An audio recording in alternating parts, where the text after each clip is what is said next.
Claro. Hola, Bienvenido, ingeniero, ¿cómo estás? buenas noches, ¿Qué tal? audiencia. ¿Cómo Gracias. estamos? Bien, bueno, Bien. bienvenido. Y Adolfo, si quieres continuar acá en la transmisión, creo que va a ser muy importante porque este tema está también vinculado. Resulta que todavía no, pero en cualquier momento, inclusive hay algunas denuncias de que fondos de IPS fueron utilizados indirectamente para obras. Justamente hoy estaba escuchando esa noticia.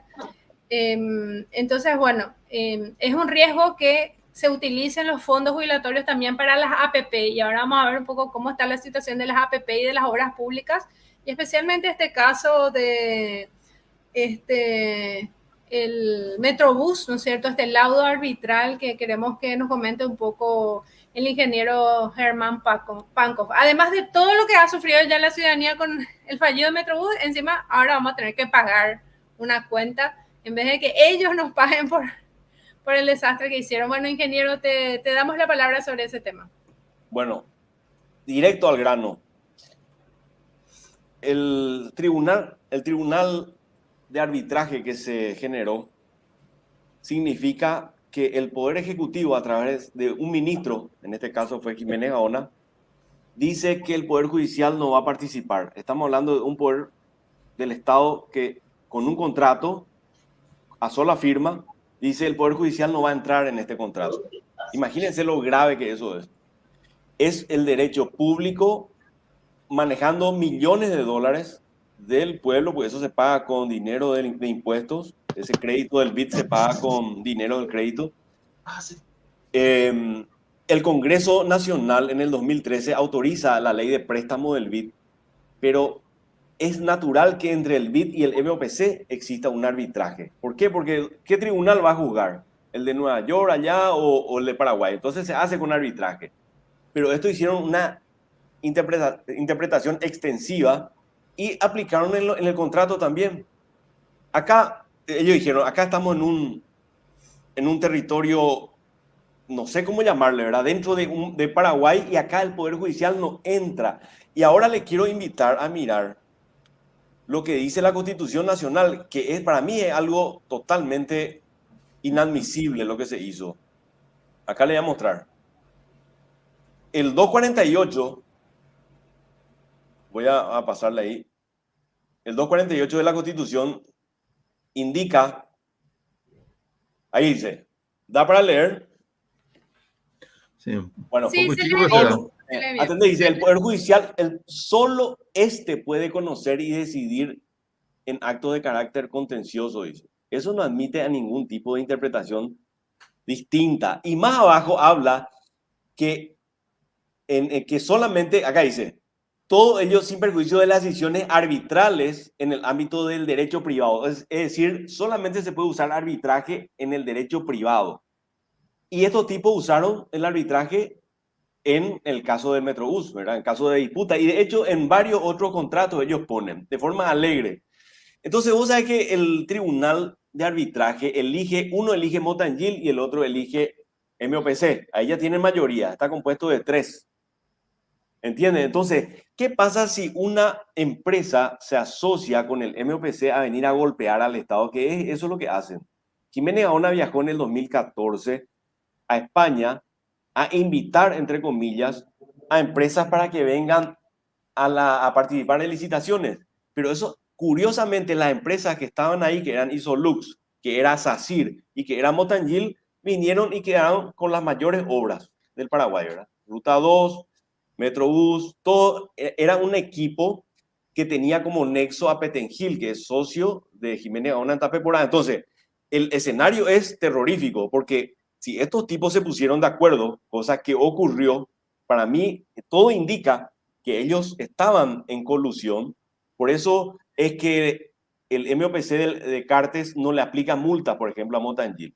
¿Entendés? Hace como si fuese, es más, no es lo que no le aplican en multa, le da un premio en diciembre de 2017, después de 3 o 4 días después de la interna, le da 17 millones de dólares de premio a la empresa que venía flojeando, que no cumplía el contrato.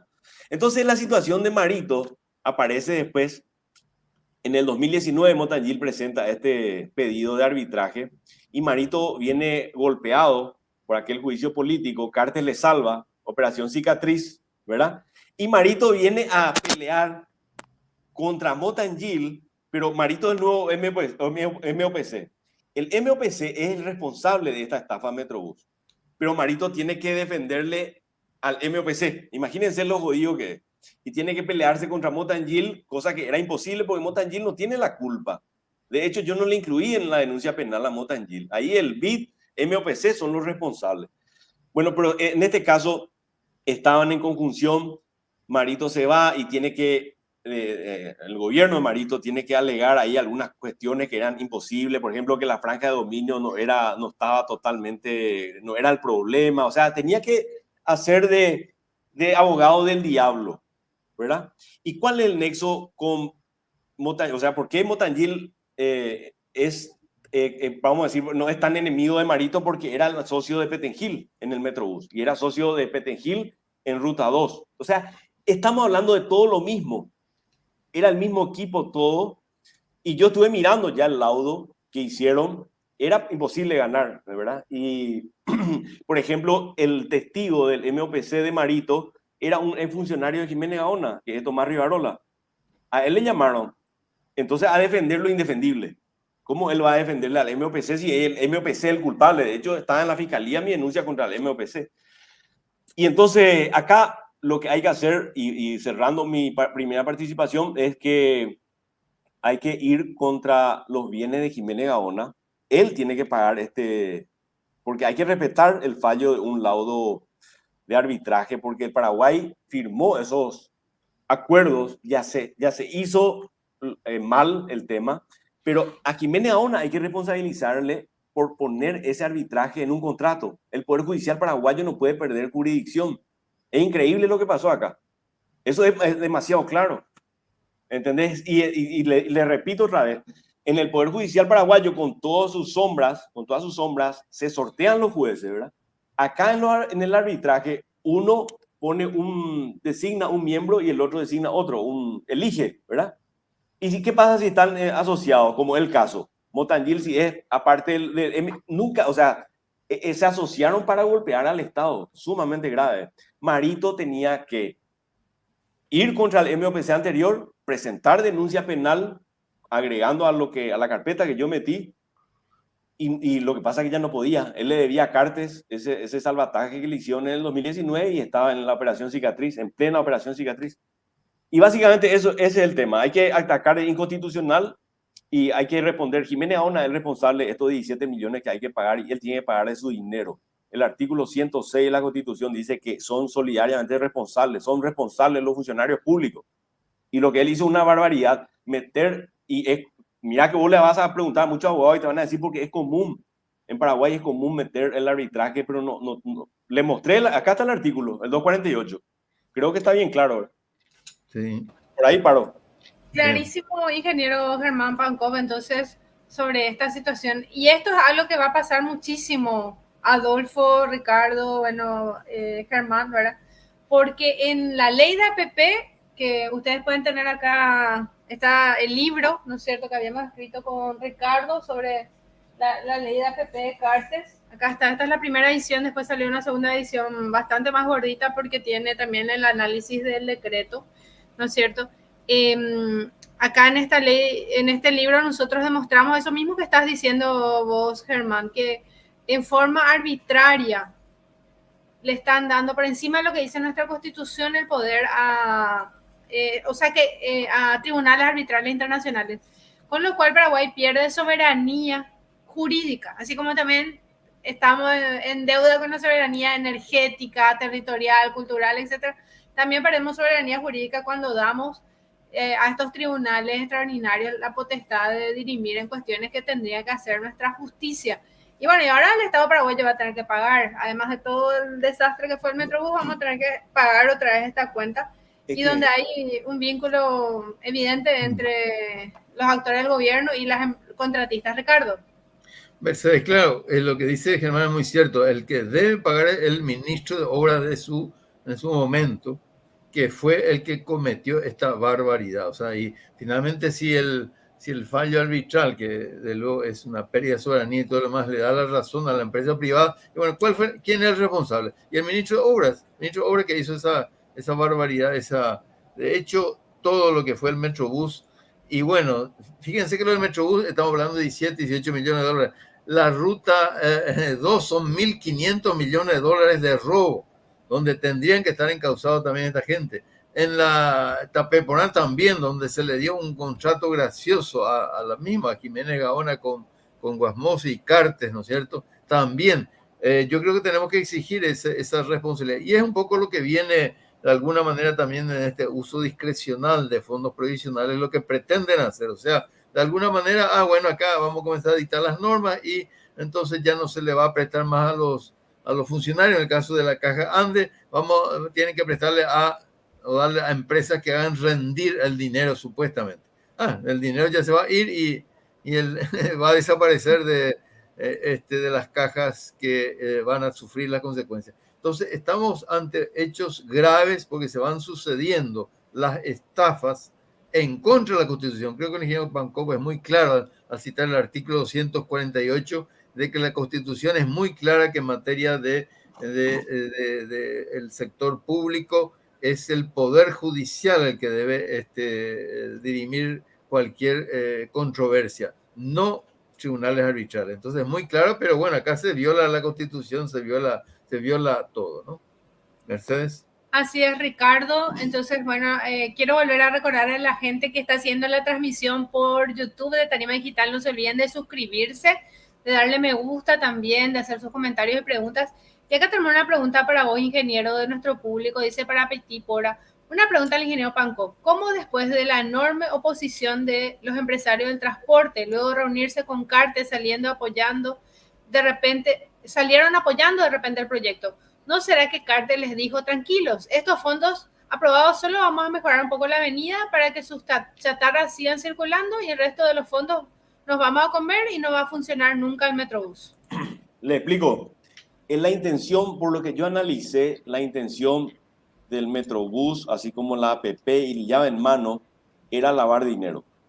Entonces, Cartes atrasó el billetaje, porque el billetaje no es nada del otro mundo, no es algo especial, nada, es algo que se usa en todo el mundo, ¿verdad? Entonces, ellos atrasaron y dijeron, espera un poco, vamos a esperar para lanzar y vamos a lanzar con el Metrobús, porque el objetivo del cartismo era la operación del Metrobús. Entonces, la pregunta del señor es muy interesante porque los enemigos en ese momento eran los de Cetrapam, porque es natural, porque se constituía un monopolio y le iba a sacar a la ruta a muchas empresas, iban a ser removidas. Pero atiendan lo que pasa después, o sea, para soportar mi teoría. Después Cartes fracasa el Metrobús, o sea, pierden la interna en el 2017, en diciembre, se le va la intención que ellos tienen de operar, porque al perder la interna ya no iban a operar, abandonan la obra, se va a Motangil en agosto ellos dan una carta, después aguantaron un poco más. Y luego, atiendan lo que pasa después, Cartes se mete en el billetaje, hoy Cartes es socio de Cetrapam en el billetaje. O sea, y el otro. Y atiendan esto, y el billetaje no se controla, todo el mundo leyó en el diario eso que no se controla. Eso es para declarar más pasajeros que los reales. Vimos todos aquel video viral donde un chofer pasaba una tarjeta innumerables veces, porque eso es para simular más pasajeros. Todos esos pasajeros que no pagaron, entonces se mete un dinero negro para lavar. ¿Entendés? Entonces, ahí está la aplicación. Ellos se transformaron en socios porque el objetivo, o sea, Cetrapam es socio, ese Yaja, esa tarjeta Yaja es con Cetrapam. Y bueno, por ahí respondo a la pregunta de esa. Muchas gracias, ingeniero. Bueno, antes de continuar, vamos a despedirle a Adolfo Villalba, ya se tiene que retirar y de hecho ya estamos llegando a la hora de nuestro programa, pero no queremos dejarle salir antes de que nos diga cuáles son los siguientes pasos, ¿no es cierto? ¿Qué vamos a hacer ahora para enfrentar esta ley ya aprobada? ¿Qué invitación le hacemos a la ciudadanía para continuar en la lucha? Adelante, Adolfo. Espérame que te voy a habilitar el micrófono. Ahí está. Ahora sí. Gracias, ingeniera Mercedes, ingeniero Ricardo, a la invitación. Un saludo también al ingeniero Panco, y Panco, sí. La verdad que, como te dije al principio, ingeniera, organizarnos bien, interiorizarnos bien los alcances de la ley después con las modificaciones que realizaron, forzado, por cierto, y ver las opciones que la situación política nos da, ¿verdad? Hoy en día tenemos un copamiento cartista en todas las instituciones, entonces tenemos que manejar esa realidad. Y entonces lo que tenemos, lo que necesitamos nosotros los gremios, los trabajadores, los jubilados, es fortalecernos, prepararnos para el próximo año y poder reaccionar de vuelta con mucha más fuerza. Eso es lo único que puede cambiar las cosas, es que la ciudadanía esté atenta, esté activa, por supuesto, y marcarle las pautas a estos políticos para que ellos no hagan lo que se les antoja. Eso es lo que vamos a hacer en los próximos meses, es hablar con la gente, hablar con los afiliados y hablar con los dirigentes para aglutinarnos cada vez más y formar un frente bien grande para poder confrontar con este gobierno. Muchísimas gracias. Bueno, muchas gracias a Adolfo, Ricardo. Te paso el micrófono y muchas gracias a él por habernos acompañado el día de hoy. Adolfo Villalba, secretario general de CITRAN, de coordinador del Frente Sindical y Social. No, agradecido, Adolfo, realmente eso, la lucha, yo creo que es lo fundamental, ¿eh? Creo que lo ha señalado muy, muy claramente. Bueno, y ahora con el ingeniero Pankov también un poco, creo que es muy claro toda esta cadena de estafas, ¿no es cierto? En el fondo, este laudo arbitral es una estafa, lo señaló muy bien, o sea, contra los fondos del Estado, y debe responder el que era ministro de Obras Públicas en ese momento, Ramón Jiménez Gaona, ¿no? Debería responder. Él es responsable, en todo caso, que le ha hecho perder al Estado esta querella, ¿no? Entonces, sí, creo que Vos sabés que, Ricardo, disculpame, el Estado estaba indefenso, porque se fue Marito a defenderle al Estado, y Marito es socio de Petengil, y Petengil es socio de Motangil. O sea, la plata que se vaya a Motangil puede volver, en una suposición, a través de Petengil, puede volver a Marito y puede volver a Jiménez Gaona. O sea, es una joda. Totalmente inadmisible. A propósito, hay una pregunta acá, o un comentario acá en el TikTok a propósito que me parece interesante, porque está relacionado con todo esto. Dice Ángel Maciel: lastimosamente ustedes no se movieron cuando se presumió un fraude electoral. Quiero decirte, Ángel, que estuvimos en las movilizaciones, transmitimos, pueden encontrar en Tarima Digital, hicimos denuncias a la justicia electoral, a la fiscalía, a la policía e inclusive internacionalmente a la Comisión Interamericana de Derechos Humanos. Yo no sé, yo le mandé mail a todo el mundo, a la embajada, yo estoy exiliado, contarle eso. O sea, no sabemos más qué hacer. Nosotros lo que necesitamos nosotros es que la gente salga a tomar las calles. En Paraguay necesitamos elecciones nuevas, no hay otra cosa. Esto no recita el mínimo análisis. Ya hablamos del tema electoral, que fue un robo tremendo. Y eso tenemos que hacer un programa entero, que eso es una asignatura pendiente que tenemos. Hablar de tema electoral, porque puede haber elecciones. Si hay una vacancia, una cefalía, tiene que haber un llamado a elecciones de vuelta a presidente o vicepresidente. Sí. Así es cierto que el Frente Guazú, como Frente Guazú, no participó orgánicamente de las movilizaciones, pero nosotros sí participamos, ¿verdad? Inclusive intentamos que el Frente Guazú se posicione sobre el tema, quizás él lo dice por eso, pero nosotros sí participamos muy activamente, nos fuimos a visitarle a los detenidos, eso está también en Tarima Digital PI, por favor busquen los videos. Le visitamos también a Payo Cúa, que consideramos que fue un preso político, igual que Víctor Sanguina, un compañero nuestro, candidato a concejal departamental de San Pedro, que también estuvo detenido en forma ilegal y todavía su proceso continúa, ¿verdad? O sea, esto tiene cola. Y como dice el ingeniero Germán Panco, tenemos que dedicarle un programa entero a ese tema. Y estoy totalmente de acuerdo, creo que podemos hacerlo a la vuelta de, más o menos estaríamos retomando a final de enero otra vez estas transmisiones. Ahora vamos a hacer una pausa porque justo ya cae 24 y 31 cae domingo, entonces ya no vamos a tener más transmisiones. Esta es la última transmisión, te cuento, ingeniero del año, y vamos a seguir, por supuesto, hablando de estos importantísimos temas. Acá pregunta Pedro Mendoza: ¿cómo se llama el ingeniero que se exilió y dónde se fue? Es el ingeniero Germán Pankov. Ingeniero, vos quizás podés comentar un poco más eso. Y sí, estoy desde el 2020 acá, peleando contra este grupo mafioso. Siempre dije que el cartismo es muy peligroso porque no es solamente un grupo que roba, sino es que te socava la propia república.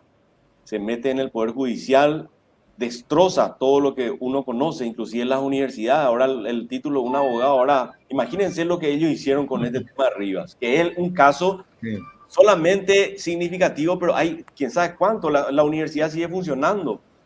¿Entendés? Y por eso este tema acá nosotros tocamos fondo. Lo de Pucheta, también el Consejo de la Magistratura. Nosotros necesitamos nuevas elecciones, Ricardo y Mercedes, no hay otra. Sí. Así es. Sí, un saneamiento total. O sea, tenemos que comenzar con un saneamiento en la justicia electoral.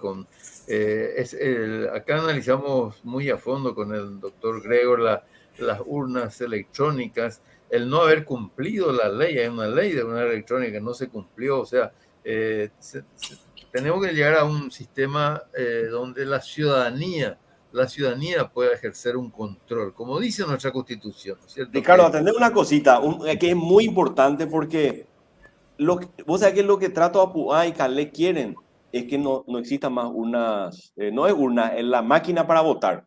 ¿Sabes por qué te digo? Porque ellos quieren que vuelva la lista sábana. Y cuando vos no tenés lista sábana, necesariamente necesitas la máquina, o si no es imposible votar con tantas papeletas, ¿verdad? Claro. Entonces, está hecho a propósito para que se le culpe a la máquina, pero no es el problema. Yo en todo mi análisis que hice, determiné que ellos están robando como están robando de 1992, cuando le robaron a Argaña. Ellos compran a los meseros, Ricardo, porque en esta situación de las últimas elecciones teníamos algo particular. Cartes tenía una cantidad de dinero que ya no podía lavar porque el Estados Unidos le restringió su operación y era el escenario ideal y no podía perder el poder. Él tenía que recuperar ese poder. Y los meseros que no tienen para el almuerzo. Imagínate ese escenario. El hambre y las ganas de comer, ¿verdad? Y se juntan y Cartes se va y le pone el dinero en la mesa y el mesero tiene que solamente tiene que permitir que un tipo vote 40 veces con la cédula comprada. Trato Apuá, que ya compró cédula. Todo el mundo ya vio eso, ¿verdad? Entonces, eso es lo que hicieron. Las máquinas se quemaron. Hay alguna teoría de que esas máquinas se robaron, por eso ellos nunca mostraron fotos de las máquinas quemadas, que son exigencias de los seguros. Cualquier seguro te pide un peritaje con fotos. ¿Por qué no tenemos nosotros? Yo pedí por acceso a la información y no me respondieron. Yo quiero ver la foto de las máquinas quemadas. Esas máquinas que no aparecieron provocaron filas, provocaron ausentes. Y cuando vos tenés ausentes, tenés a los meseros viendo una lista y diciendo, espera, este tipo no vino a votar, vamos a votar por él.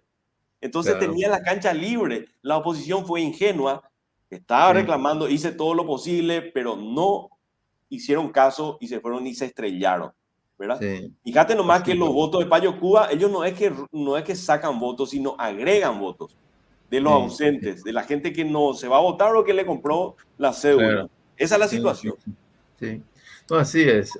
No, y yo coincido contigo de que las urnas electrónicas pueden ser mucho más confiables, pero con el debido control y la debida supervisión que está en la ley. Está la ley 3017, que es muy clara, pero que no se aplicó.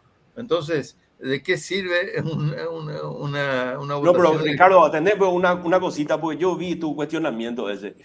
Esa ley que vos mencionás es para urna electrónica, correcto, pero esto son máquinas de votación. Nosotros tenemos una urna que es la bolsa, esa bolsa es nuestra urna.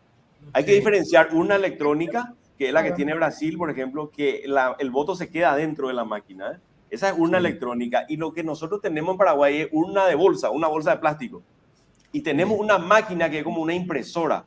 Entonces no puede aplicar la ley, esa ley que mencionas no podría aplicar en una máquina que no es una electrónica, ¿entendés? Por eso es lo que hay que hay que salir ahí, porque vos tenés al ladrón operando en las narices de uno, que son los meseros. Los meseros, Ricardo, no pueden representar solamente a 3 partidos. No, tiene que haber de luego, tiene que ser... cámaras, tiene que haber una cámara en cada mesa. También, claro. Aparte debería ser ciudadanos, digamos, tiene que ser una carga pública, digamos, ciudadanos elegidos al azar, ¿no? También tiene que ser por voto. Tiene casi todos los países, ¿no? Por sorteo. por sorteo. Pero Sí. yo digo, nomás, en el caso de esa ley que yo menciono, Germán, si vos lees bien, realmente es totalmente aplicable, o sea, porque lo que ahí establece, totalmente aplicable, o sea, no, lo que te establece que tiene que haber un chequeo antes, un chequeo durante y un chequeo después. O sea, eso te lo dice el sentido común, o sea, si vos tengas urna o votación electrónica es exactamente lo mismo, pero no hubo. O sea, las normas que están en esa ley, y después podemos ver, son enteramente similares. O sea, no hubo voluntad porque perfectamente es una ley que no está derogada y que es perfectamente aplicable, ¿no? ¿No es cierto? Y de hecho el control, o sea, la Constitución establece que el escrutinio tiene que ser público y fiscalizado. Y por no eso fue... la Cámara. Por eso la Cámara hay que poner, ¿verdad? Pero aparte de las cámaras, que de luego también eso se le ha pedido y tampoco la justicia electoral ha tenido voluntad, tenemos que tener las cámaras. Decime, ¿ustedes pidieron por escrito eso? Sí, pedimos por escrito. Y sí, con reuniones personales con el presidente también de... Sí. Eso yo necesito, ese documento es muy importante, Ricardo. O sea, si se oficializó la Cámara y ustedes tienen alguna respuesta, eso es muy importante. No, respuesta no. No, respuesta no, pero tenemos la presentación, sí, presentamos ante la OEA, tenemos también, como digo, ¿Cuándo fue eso, Ricardo? Antes de las elecciones. Fue poco después del 30 de abril, poco después, nosotros inmediatamente presentamos. Usted, Mercedes, por favor, mandame, o Ricardo, mandame ese documento, muy importante, eso yo necesito para el archivo. Sí. Todo lo que tenemos nosotros de denuncia tenemos en un drive y te voy a enviar. Eso también está a disposición a la gente, para la gente que quiera. Ese de la Cámara, fíjate que con ese requisito de la Cámara, ellos están ahí recién cumpliendo el 273, Ricardo, que dice que ellos tienen que supervisar las elecciones y no pueden delegar a nadie más. Poniendo las cámaras, ahí recién se cumple. O sea, ellos estuvieron violando de 1992. La justicia electoral deja a cargo de los meseros el control electoral. Esa es una locura. Y es lo mismo, es la misma figura de que un profesor le deja a los alumnos rindiendo solo. Siempre va a haber copiada. No va a ser el resultado del examen el justo, ¿verdad? Claro. Así es, bueno, este tema da para hablar mucho más. Te cuento que se comunicó Eduardo Ojeda, también estamos intentando a ver si puede entrar en el enlace. Y bueno, y de última, el año que viene vamos a seguir con el tema, Eduardo. Entonces, si no estás pudiendo ingresar, vamos a probar igual el año que viene hacer la transmisión. Yo sugiero, y sé que no me van a odiar, ¿verdad? Pero no tenemos que darle vacaciones a esta gente. Vamos a meterle, aunque sea cada 15 días. En serio te digo, no puede, porque de vacaciones a lo corrupto, nosotros no podemos parar. En serio te digo. Vamos a seguir, no te preocupes. Vamos a seguir, no hay problema. Vamos a tratar de empezar más pronto en enero. Porque realmente ni el 31 ni el 24 nadie va a mirar la transmisión. No, eso sí. El próximo domingo es 24 y 31, ahí sí. Sí, ahí es donde está el problema. Pero igualmente vamos a seguir. Bueno, yo quiero comentarles esto también. A ver, ahí se ve. Esta es una obra que se hizo con material reciclado. Es de la Academia de Arte de Rome Art, que es de Roger Romero, del Bañado Sur. Él está ahí enfrente a Cateura. Y es una academia de arte. Esto hicieron niños y niñas ahí del Bañado Sur. El sábado estuve en la clausura de su academia de arte y bueno, ahí compré esta obra de arte. Si ustedes quieren comprar obras de arte de ellos, entonces van a estar ayudándole también a los niñitos y las niñitas del Bañado Sur que están formándose en el arte. Bueno, eso no quería dejar pasar. Pero bueno, ya estamos en anuncios varios, estamos en fiesta y me comprometo con Germán, si querés, entonces en enero, no sé, el primer domingo de enero, el segundo domingo de enero ya hacemos una transmisión y ya hablamos de estos temas que son realmente muy importantes. Y le tomo la palabra, bueno, y vamos a dejarle descansar un poco a Ricardo para que pueda retomar también él con más energía. De repente también se puede conectar y se conecta. Pero bueno, yo me comprometo y también decirles que continuamos con la otra versión, que es un programa de radio que tenemos en Sin Antena, también ahí, gracias a Leito Rubín que nos da el espacio. Eso es los miércoles a las 15:30 y también transmito eso por mi TikTok. Así que vamos a estar ahí, solamente que un poco... Y Mercedes, mañana, acordate de avisar lo que tenemos en la presentación a la Contraloría, esto de Itaipú, que es un escándalo.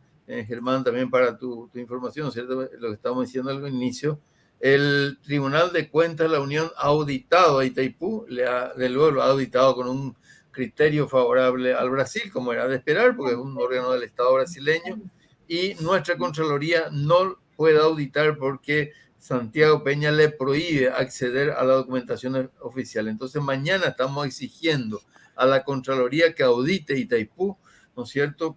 Y que la Contraloría entonces le exija también a Santiago Peña que le entregue la documentación para que de esa manera la revisión del anexo C de Itaipú pueda ser dada sobre bases equitativas. Ahora el Brasil está jugando con cancha libre, el Tribunal de Cuentas de la Unión, que es el equivalente a nuestra Contraloría, ya ha hecho una auditoría y nuestra Contraloría no ha hecho nada porque no se le permite acceder. Entonces, acá están las 8 organizaciones que estamos solicitando eso. Yo le invito a toda la ciudadanía, entonces mañana a las 2 de la tarde, un día bastante caluroso, vamos a tener, llevar tereré, llevar agua, y vamos a estar ahí frente a la Contraloría, que está en la calle Bruselas, 1880, Barrio Herrera de Asunción. Le esperamos, Ricardo, a todos y todas. Sí, adelante, hermano. Ya que te vas, pregunta cómo está nuestra denuncia por Ruta 2. A ver qué onda. A ver si eso, han hecho algo. Eso presentamos en agosto nosotros, creo. Sí, o antes, yo creo que antes. No, agosto fue. Y vos sabés que tenemos que hacer algo. ¿Sabes que cuando hablas con alguien, por lo menos, prende la cámara, Ricardo? Estos tipos, la cámara es lo único que o sea, ellos, o si no te mienten alegremente. Sí. Y tenemos que ir a la Fiscalía. La Fiscalía, nosotros con Mercedes hemos denunciado, y contigo también el caso de la Ruta 2. Claro, la Contraloría y la Fiscalía. Y hasta ahora nada, ni un saludo. Fíjate que en la Fiscalía nosotros denunciamos un caso de Itaipú que también es delicado y por lo menos me llamaron para guardar las apariencias. Lo digo eso porque no hubo ninguna consecuencia ulterior, ¿no es cierto? Hechos gravísimos también que anunciamos sobre Itaipú, pero sí, en Itaipú por lo menos se dieron por aludido. En el caso de Ruta 2, nada, porque ahí es el poder mismo y son los robos y las estafas más grandes, entonces no Una anécdota que quiero contarle al público y a ustedes. 2018, me acuerdo, le meto yo una denuncia por Tapeporá y yo venía ya con una pelota tratada, yo de la denuncia que metí sobre el superviaducto y la del Metrobús también del 2018, ellos ya no querían saber más nada de mi denuncia y saltean la ley, porque la ley le obliga a la Fiscalía en 6 horas a remitir cualquier denuncia al juez de garantía, Ricardo. Pero ¿sabes lo que me hicieron estos tipos? Presento mi denuncia de Tapeporá y una camioneta de la Fiscalía se va y me devuelve la carpeta. fuera de toda norma, fuera de toda ley, me toca el timbre, yo salgo así medio en zapatilla, ese ingeniero le quiero devolver, me devuelve porque no quería mi denuncia, o sea, se cerró la Fiscalía. No, eso ya es el colmo. Y vos sabés que tengo la hoja donde me dicen que le devolvemos así, pero ahí no pusieron nada de Tapeporá, ocultaron, ¿entendés? Pero yo tengo el sello donde mi denuncia es de Tapeporá, ¿entendés? Claro. Pero hasta eso hicieron. Bueno, la denuncia que presentamos justamente en base a lo que vos elaboraste, hasta ahora ningún movimiento, pero vamos a ir insistiendo. Claro, en la Fiscalía, Ricardo, pedí, porque ellos tienen 6 horas para decir qué juez de garantía está a cargo de esa denuncia. Nosotros tenemos que saber, porque en Metrobús en 5 años no me dijeron qué juez de garantía, porque hay que apretarle al juez después. O sea, eso ya nos vamos a encargar después. De verdad, de denunciarlo, porque nosotros tenemos derecho a saber qué juez de garantías tiene esa denuncia. Así, de Ruta 2. Bueno, le invitamos entonces a toda la ciudadanía mañana a las 2 de la tarde frente a la Contraloría para exigirle a la Contraloría que haga auditorías de Itaipú, ¿no es cierto?, sobre actos lesivos, inclusive que pasen los casos de actos lesivos a la Fiscalía, porque hay autoridades paraguayas implicadas en esos actos lesivos, en contra de los intereses nacionales, en contra de la soberanía nacional. Entonces, estamos mañana frente a la Contraloría para presentar toda esa. Le damos una lista de todas las auditorías que debería hacer sobre la potencia instalada, potencia contratada, la energía que tiran por el vertedero, la energía que utilizan del embalse, la reserva de potencia que no pagan nada. Solamente en ese concepto son $2.800 millones que debería el Brasil, ¿no es cierto? 2.800, sin considerar intereses, o sea, hechos gravísimos. Vamos a estar presentando entonces mañana a las 2 de la tarde a la Contraloría General de la República. Mercedes. Ricardo,